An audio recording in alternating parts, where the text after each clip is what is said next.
আলু বেগুন দিয়ে কাতলা মাছের চচ্চড়ি। আসসালামু আলাইকুম, আশা করি সবাই অনেক বেশি ভালো আছেন। আজকে আমি আপনাদের সাথে শেয়ার করতে চলে আসলাম কাতলা মাছের আলু বেগুন দিয়ে চচ্চড়ি। গুঁড়া মাছ কিংবা ছোট মাছ আমরা যেভাবে রান্না করি সেভাবেই রান্না করছি কাতলা মাছের চচ্চড়ি।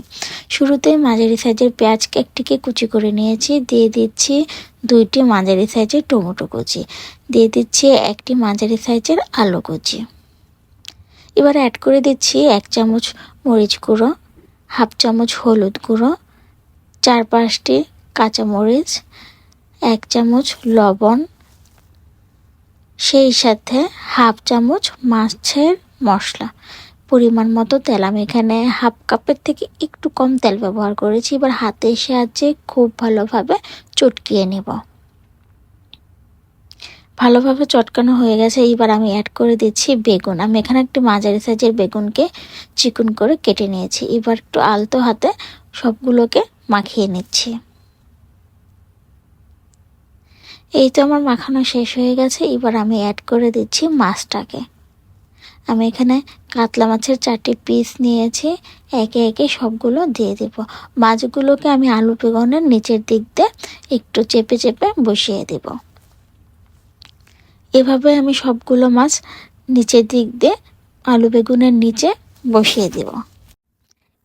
চিকন করে আলু বেগুন কেটে এভাবে যদি কাতলা মাছের চচ্চড়ি করা হয়, খেতে স্বাদটা আসে একদম ছোট মাছ কিংবা গুঁড়া মাছ যেভাবে আমরা রান্না করি ঠিক সেই রকম। এবার আমি এখানে 1 মগ পানি দিয়ে দিচ্ছি।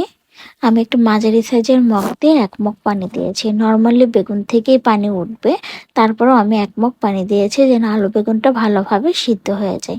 চুলায় বসিয়ে দিলাম, ঢাকনা দিয়ে ঢেকে দিয়েছি। শুরুর দিক দিয়ে চুলার আঁচটাকে একদম হাই করে রেখেছিলাম। দেখতেই পাচ্ছেন এটা ভালোভাবে বলক উঠে গেছে। এবার আমি মিডিয়াম আঁচে এটাকে 10 থেকে 15 মিনিটের মতো ভালোভাবে রান্না করে নেব। পানিটা অনেকটাই টেনে গেছে। আমি একটু আলতো করে নাড়িয়ে চাড়িয়ে দেব, সাইডগুলো যেন কোনোভাবে লেগে না যায়, এর জন্য আমি একটু আলতো করে নাড়িয়ে দিচ্ছি।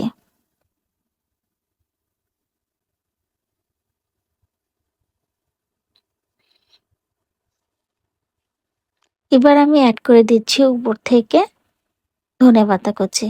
ধনেপাতা খেতে আমি অনেক বেশি পছন্দ করি, যার জন্য সবকিছুতে ধনেপাতা ব্যবহার করি। চাইলে আপনারা দিতে পারেন, না চাইলে স্কিপ করতে পারেন। তবে এখানে ধনেপাতা দেওয়াতে কিন্তু মাছের স্বাদটা অনেক বেড়ে গেছে। এই তো দেখতেই পাচ্ছেন রান্না করে ফেললাম আলু বেগুন দিয়ে কাতলা মাছের চচ্চড়ি। এভাবে যদি বাসায় ট্রাই করে থাকেন অবশ্যই কিন্তু কমেন্ট করে জানাবেন। ভিডিওটি ভালো লাগলে লাইক, কমেন্ট, শেয়ার, সেই সাথে আমার চ্যানেলটি সাবস্ক্রাইব করতে ভুলবেন না। সবাই অনেক বেশি ভালো থাকবেন। আল্লাহ হাফেজ।